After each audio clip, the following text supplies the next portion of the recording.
Sir, I'm gonna ask you 3 questions about video games nowadays, cause you have been playing video games now for since Gina was a girl, right? So let's see. Okay, of the third generation of Nintendo game, I'm going with Nintendo. Third generation? No, not Switch. Switch 3, Switch 2. So you mean through the? There, I thought there was a Switch 3. No, there are Switch 2. Switch. I do not think the next console is going to be called Switch. I really So don't. you're I not think- going to Switch 3, 2. I think that Switch 2 is an iteration to just make their way into whatever comes next. But I honest to goodness think that the whatever comes next is going to still be hybrid, because it would be stupid to get rid of that concept. So like a hybrid system, like how Yeah. how the Switch. The Switch and the Switch 2 is. Yeah, cause I'll say this right now. I would like to play a lot of the games on the Switch too, but It's very difficult to get in here at a very cost effective. yeah, for Barbados, getting that here is a little bit iffy. But the fun part is like I love the games on the Switch, right? And I prefer like if I could, there are games on the older systems that I don't even think that they've really even tried to like But on the NSO. yeah, cause they're games from NES, Super NES, and like even Dreamcast. So No, I'm I saying get- I get- Dreamcast. I talk about GameCube. Yeah, I get what you're saying. I understand where the frustration is coming from. There's pretty much nothing that I can say to a rabid fan base online that would get them to understand.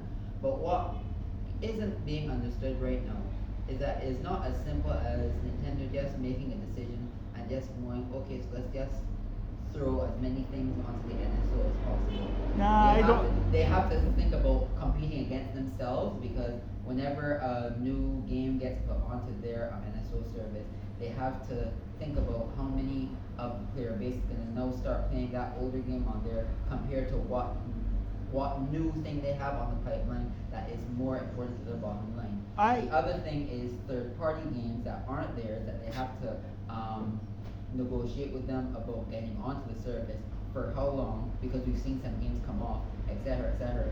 That takes time. That is background situations that a lot of the consumer base have to deal with. I'm not. Okay, yeah. sorry Yeah. about that. But I'm not complaining about any of that. I'm talking about like refurb. You know, like what is the proper term? Refurbishing it. You know, like just remaking. remake. Just like doing a remake of like Perfect Dark, or like just going, because I know that they've done like a remake of the original Resident Evil several times. Yeah. You named 2 games that aren't part of Nintendo's portfolio. They're Perfect not- Dark isn't part of Nintendo's portfolio. Perfect Dark was part of Nintendo's portfolio back when Rareware was doing games for Nintendo. Oh, wow. Is now owned by Microsoft, and even though Microsoft has a good relationship with Nintendo and allows some games to be put on Nintendo consoles, it's not a guarantee. There was a recent Perfect Dark remake. I can't remember what was going on with that, but I think that something regarding Perfect Dark has come to the NSO. I think that is the NSO N60. Yep, NSO and the expansion pack that includes N64 games has Perfect Dark on there. Oh, But okay. there was a remaster that was done by Microsoft, but I think that was mostly for Xbox. I would have to verify. Hey, that's But my thing, right? Resident Evil is Capcom, so Resident Evil. It's on all of the systems. Yeah, usually, and I think the latest one, it would probably take a while for them to go to Nintendo to see if We also got to talk about. I'm going to stop here because we at some point got to talk about exclusive games again. Yeah, All right, knowledge.